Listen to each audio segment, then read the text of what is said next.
Bismillahirrohmanirrohim. Assalamualaikum warahmatullahi wabarakatuh.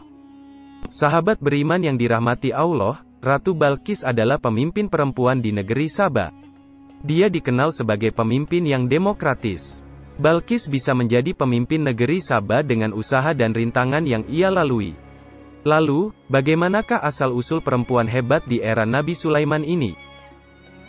Balqis adalah putri Raja Syarahil, pemimpin negeri Yaman, keturunan Yakrib bin Qahtan, nenek moyang penduduk Arabia. Dalam tafsir Al-Kasyaf, Az-Zamakhsyari menceritakan bahwa Syarahil merupakan keturunan Raja negeri Yaman.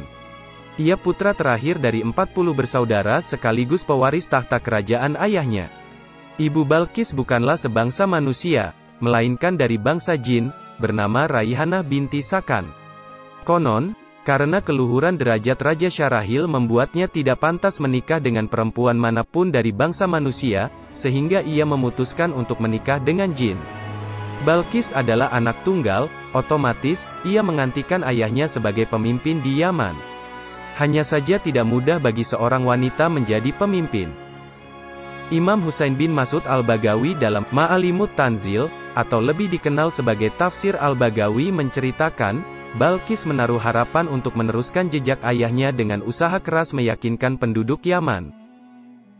Merespons usaha Balqis, kaum Yaman tidak semua sependapat. Ada yang mau mengakui kepemimpinan Balqis dan ada pula yang menolak. Dua respons yang pro dan kontra ini membuat negeri Yaman terpecah menjadi dua. Satu bagian dipimpin Ratu Balqis, dan bagian lainnya dipimpin oleh seorang laki-laki. Wilayah kepemimpinan Balqis di Yaman inilah yang disebut dengan negeri Saba. Di bawah kepemimpinan perempuan, Saba justru menjadi negeri yang damai dan sejahtera. Sementara itu, satu kerajaan Yaman yang lain bernasib buruk, sebab rajanya zolim terhadap rakyatnya sendiri. Balqis adalah pemimpin yang demokratis. Al-Quran telah merekam sikap demokratis Ratu Balqis tersebut pada saat membahas surat dari Nabi Sulaiman yang ditujukan kepadanya. Allah berfirman dalam surah An-Naml ayat 29-33, Dia berkata, "Wahai para pembesar, sesungguhnya telah disampaikan kepadaku sebuah surat yang mulia. Sesungguhnya, surat itu dari Sulaiman yang isinya, dengan nama Allah yang Maha Pengasih, Maha Penyayang, janganlah engkau berlaku sombong terhadapku dan datanglah kepadaku sebagai orang-orang yang berserah diri." Dia berkata, "Wahai para pembesar, berilah aku pertimbangan dalam perkaraku ini. Aku tidak pernah memutuskan suatu perkara sebelum kamu hadir dalam majelisku." Mereka menjawab, "Kita memiliki kekuatan dan keberanian yang luar biasa untuk berperang, tetapi keputusan berada di tanganmu, maka pertimbangkanlah apa yang akan engkau perintahkan." Sikap Ratu Balqis dalam Al-Quran tersebut menarasikan bahwa pada saat menerima surat dari Raja Sulaiman yang berisi ajakan untuk mengikuti ajaran Tauhid, sang ratu merasa perlu membahas ajakan tersebut dengan para petinggi kerajaan. Fadal Hasan Abbas menceritakan dalam Qasyasul Quran, bahwa kekhasan jiwa kepemimpinan Balqis ada pada sikapnya yang selalu mendiskusikan persoalan dengan rakyatnya. Termasuk saat menentukan langkah untuk merespons surat Nabi Sulaiman.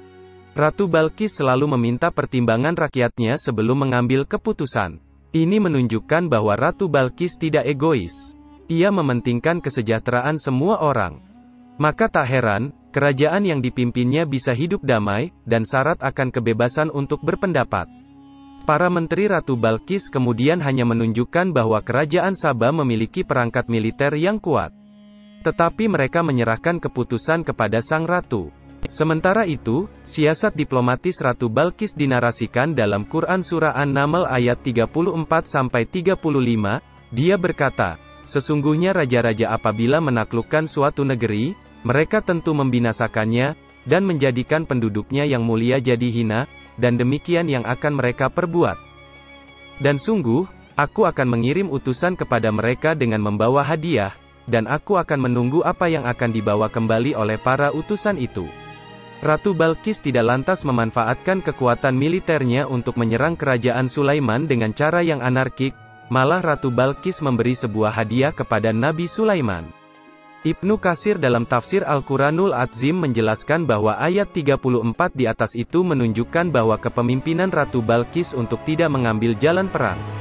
Ia mengatakan pada menteri-menterinya, bahwa menyulut api peperangan untuk menyerang negeri lain adalah kebiasaan raja-raja terdahulu, yang tidak boleh dilestarikan.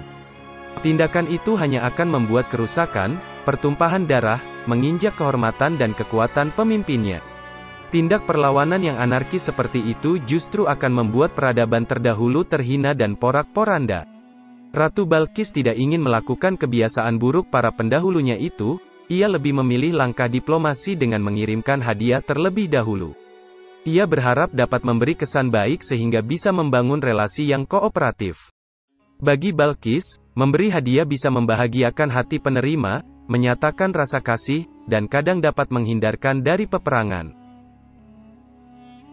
Demikian yang saya sampaikan, semoga bermanfaat untuk kita semua. Amin, ya Robbal Alamin.